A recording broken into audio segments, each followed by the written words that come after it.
Madam చెప్పింది అర్థమైందా అందరికి? ఏం అర్థం కాలేదా? బ్లాంక్ పెట్టిన ఎందుకు ఫేస్ లో ఏమైంది? అమ్మ మాకంతా వార్నింగ్ వేసిపోతున్నారు మేడం వాళ్ళు అనుకుంటుర్రా? ఎంతమందికి డ్రైవింగ్ వచ్చి ఇక్కడ? అందరికి వచ్చా? అందరు నడిపిస్తారు బైకులు కాదా? ఉన్నా మీరు యాక్టివ్ ఎంతమంది నడిపిస్తారు? ఎవరికి రాదా? నిజమా? ఎవ్వరు కూడా మైనర్ డ్రైవింగ్ చేయకూడదు. ఎందుకు చేయకూడదు చెప్పండి? అదే ఎందుకు? మీకు లైసెన్స్ ఉందా? డ్రైవింగ్ లైసెన్స్ ఉందా? లేదు. డ్రైవింగ్ లైసెన్స్ ఎప్పుడు ఇస్తారు? 18 years అబోవ్. మీరు కూడా మీ మమ్మీ వాళ్ళ యాక్టివా స్కూటీని నడిపిస్తారు. ఒకవేళ ఇన్ కేస్ మీరు ఒకవేళ పోతున్నప్పుడు కానీ మీకు తెలియకుండా ఎవరికైనా యాక్సిడెంట్ చేసినా, లేదు మీదే పోయి ఎవరికైనా యాక్సిడెంట్ చేసినా కూడా ఖచ్చితంగా మీకే ఫైన్ పడుతుంది. మీ మమ్మీ మీ డాడీ వాళ్ళు ఏమైనా గవర్నమెంట్ జాబ్ ఉంటే వాళ్ళ జాబు ఉండదు. ప్లస్ మీ ఏవైతే బైక్ ఉందో బైక్ సీజ్ అవుతుంది. 3 years జైలు శిక్ష ఉంటుంది. ఎంత ఫైన్ ఉంటే అంత ఫైన్ కట్టుకోవాలి. మీరు హోమ్కి వెళ్తారు. అవసరమా ఇవన్నీ? డ్రైవింగ్ మైనర్ డ్రైవింగ్ అవసరమా? ఎవ్వరు కూడా చేయాలి. అయ్యో మేము ఇక్కడనే గల్లీలో తిరుగుతున్నాం ఎవరు చూడ మమ్మల్ని అనుకుంటున్నా? ప్రతి గల్లీలో మా పోలీస్ వాళ్ళు సీసీ కెమెరాస్ పెట్టింది. మీరు ఎక్కడైనా తెలియక డ్రైవింగ్ చేసినా, హెల్మెట్ పెట్టుకున్నా మైనర్ డ్రైవింగ్ ఎవరు చేసినా సీసీ కెమెరాల ఫీడ్ అయితే డైరెక్ట్ చలాన్ మీ ఇంటికే వస్తారు. ఓకేనా? బైక్ నెంబర్ కొడితే చలాన్ వస్తారు కదా, ఇంటి అడ్రస్ వస్తే చలాన్ వస్తుంది. కాబట్టి ఎవ్వరు కూడా తెలియకుండా ఎవ్వరు కూడా మైనర్ డ్రైవింగ్ చేయకూడదు. ప్రతి గల్లీలో సీసీ కెమెరాలు ఉంటాయి. ఇప్పుడు ఎవ్వరు కూడా బైక్ల పైన రోడ్ల మీద తిరిగి ఉన్నట్లయితే ట్రాఫిక్ పోలీసు వాళ్ళు ఒక్కసారి చలాన్ వేసిన, ఈవెన్ తెలుసా ఇప్పుడు చిన్నగా చలాన్ పడ్డా కూడా దానికి ఇచ్చిన మైనర్ డ్రైవింగ్ కూడా కేసు అవుతుంది. అది కూడా కేసుగానే పరిగణిస్తారు. ఏ జాబ్ కూడా ఒక్కసారి మన మీద ఎఫ్ఐఆర్ అయినా, ఒకసారి నువ్వు ఏదైనా కేసు ఇరుక్కున్నా లైఫ్ లాంగ్ ఏ జాబ్ కూడా మీరు అర్హత కాదు, ఎలిజిబిలిటీ లేదు. తెలుసా? అది మీకు తెలుసా? ఒకసారి ఎఫ్ఐఆర్ అయితే ఏమవుతుందో? ఒకప్పుడు అంటే పోలీస్ స్టేషన్లు ఎట్లుందంటే సిస్టమ్ అప్డేట్ లేకుంటుండే, ఖాళీ తిప్పి ఏమన్నా ఉంటే పంపించేవారు పిల్లలకు కౌన్సిలింగ్ ఇచ్చి. కానీ ఇట్లా లేదు. ప్రతి ఒక్క మ్యాటర్, ప్రతి ఒక్క విషయం అనేది ఏమున్నా ప్రతి ఒక్క మాటకు ఒక సెక్షన్ ఉంది. ఒకసారి ఎఫ్ఐఆర్ అయిందనుకోండి, మీ ఆధార్ నెంబర్ కొడతారు, సిస్టమ్లో మొత్తం అప్డేట్ చేస్తారు. నువ్వు 10 years తర్వాత నీకు ఏమైనా జాబ్ వచ్చినా, లేకపోతే నువ్వు అబ్రాడ్ వెళ్ళాలనుకున్నా కూడా నీకు ఫస్ట్ పాస్పోర్ట్ ఎంక్వైరీ ఎవరు చేస్తారు? పోలీసే చేస్తారు. అవునా కదా? నీకు గవర్నమెంట్ జాబ్ వచ్చింది, ఎవరు ఎంక్వైరీ చేస్తారు? పోలీసే ఎంక్వైరీ చేయాలి.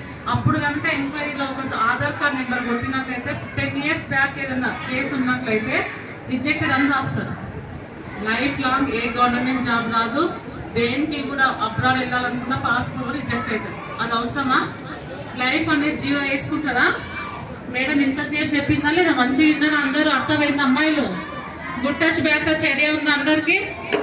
తెలుసా? గుడ్ టచ్ బ్యాడ్ టచ్ ప్రతి ఒక్కరు గుడ్ టచ్ బ్యాడ్ టచ్ అందరికి ఐడియా ఉండాలి. ఇక్కడ వెళ్ళినప్పుడు ఏదైనా ఫంక్షన్స్కి వెళ్ళినప్పుడు కానీ, మీ ఇంట్లోకి రిలేటివ్స్ ఎవరైనా వచ్చినప్పుడు కానీ మనం ఇంత హ్యాండ్ డిస్టెన్స్ లో పెట్టి మాట్లాడాలి.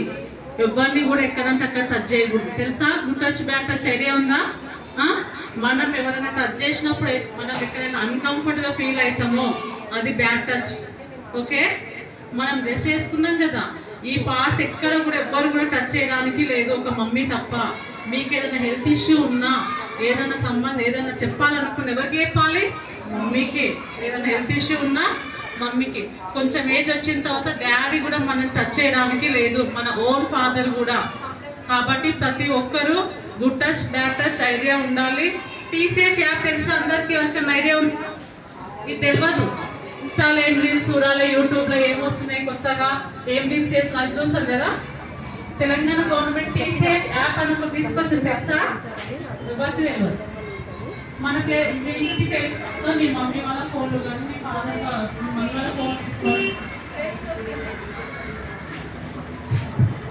ప్లే స్టోర్కి వెళ్ళి టీసేఫ్ ఏంటి యాప్ డౌన్లోడ్ చేసి పెట్టుకోవాలి. ఇది ఎందుకు అంటే మీరు ఎక్కడైనా వెళ్తున్నారు, మీరు ఎక్కడైనా సేఫ్ ఏదైనా ప్లేస్కి వెళ్తున్నారు, ఆ ప్లేస్ మీకు తెలియని ప్లేస్కి వెళ్ళినా, లేకపోతే ఇప్పుడు ఓలా, ఊబర్, ర్యాపిడో ఇవన్నీ వస్తున్నాయా? ఆటోలు కానీ, బైకులు, 4-wheeler, కార్లు బుక్ చేసుకొని, క్యాబ్లు బుక్ చేసుకొని పోతున్నారు అందరూ. అవునా? అట్లా బుక్ చేసుకొని వెళ్తున్నప్పుడు మీరు వెళ్తున్న వెహికల్ సేఫ్ కాదనిపించినా, లేదు మీరు వెళ్తున్న ప్లేస్ మీకు తెలియకపోయినా ఓపెన్ చేసుకోవాలి. ఏం యాప్? ఆ యాప్ ఓపెన్ చేసుకున్న తర్వాత దాంట్లో మీ డీటెయిల్స్ అన్నీ అడుగుతారు. ఇది మొత్తం ఎంట్రీ చేయండి. మీరు ఎక్కడ వెళ్ళాలనుకుంటున్నారు, మీ డెస్టినేషన్ ప్లేస్ ఏది, మీరు వెళ్తున్న వెహికల్ 2 వీలరా 4 వీలరా, అదొకటి. మీరు ఆటో ఎక్కిరు, క్యాబ్ ఎక్కిరు, బైక్ ఎక్కిరు, అక్కడ నుంచి మీరు వెళ్ళే ప్లేస్ వరకు మా పోలీస్ వాళ్ళు మానిటరింగ్ చేస్తారు. అంటే లొకేషన్, మీ యొక్క లొకేషన్ మాకు డైరెక్ట్ షేర్ అయిపోతుంది. ఓకేనా? కమాండ్ కంట్రోల్ అని ఉంటుంది మా పోలీస్ వాళ్ళది. అక్కడ మీ లొకేషన్ షేర్ అయిపోతుంది. మీరు ఆ ప్లేస్ కి వెళ్ళే వరకు మా పోలీస్ వాళ్ళే మానిటరింగ్ చేస్తారు. ప్రతి 15 మినిట్స్ ఒకసారి మా పోలీస్ వాళ్ళు కాల్ చేస్తారు. ప్రెస్ 1 బట్టు ప్రెస్ చేయండి సేఫ్ గా ఉన్నట్లయితే, 2 ప్రెస్ చేయండి సేఫ్ గా లేనట్లయితే అని అడుగుతారు. ఇంకొకటి 4 డిజిట్ సీక్రెట్ కోడ్ ఎంట్రీ చేయమంటారు. అది ఎంట్రీ చేసినప్పటి నుంచి ప్రతి 15 మినిట్స్ ఒకసారి మా పోలీస్ వాళ్ళు అడుగుతారు. మీరు 1 ప్రెస్ చేస్తే వీళ్ళ రైడింగ్ సేఫ్ గా పోతున్నారు, వీళ్ళు కరెక్ట్ ప్లేస్ లోనే వెళ్తుంది, వెహికల్ కరెక్టే వెళ్తుంది అనుకుంటారు. 2 ప్రెస్ చేస్తే ఈ అమ్మాయి ఏదో డేంజర్ ప్లేస్ లో ఉంది అనుకుంటారు. అసలు 2 కాదు 1 కాదు ఏది ప్రెస్ చేయలేదు. మీరు అసలు ఫోన్ లిఫ్ట్ చేసే పరిస్థితుల్లో లేదు. అప్పుడు కూడా మా పోలీస్ వాళ్ళు ఆ దగ్గర ఉన్న పోలీస్ స్టేషన్ కి మీ లొకేషన్ పంపిస్తారు. పెట్రోల్ మొబైల్ ఐడియా ఉందా అందరికి? గల్లీలో తిరుగుతాయి కదా పెట్రోల్ మొబైల్, తెలుసా? ఆ పెట్రోల్ మొబైల్ వితిన్ 5 మినిట్స్ తో మీరున్న లొకేషన్ కి వచ్చి మిమ్మల్ని సేవ్ చేస్తారు. ఓకేనా? మీకు ఈ యాప్ గురించి ఏం తెలియదు, ఐడియా లేదు. 100 నెంబర్ తెలుసా? అందరికి ఐడియా ఉంది కదా? 100 కి కాల్ చేసి 8 నెంబర్ ప్రెస్ చేసిన, ఎంత 8 నెంబర్ ప్రెస్ చేసిన డైరెక్ట్ మీ లొకేషన్ మాకు షేర్ అయిపోతుంది. ఇప్పుడు మీకేం అవసరమా అంటారా? మీ ఇంట్లో ప్రతి ఒక్కరు, ఇప్పుడు మీరు కాకపోయినా మీ మమ్మీ వాళ్ళు కానీ మీ సిస్టర్స్ కానీ జాబ్ చేసిన వాళ్ళు ఉంటారుగా, సాఫ్ట్వేర్ ఎంప్లాయీస్ ఉంటారు. వాళ్ళకి ఎట్లుంటాయి షిఫ్ట్ తెలుసా? షిఫ్టింగ్స్, వాళ్ళ షిఫ్టింగ్స్ నైట్ 1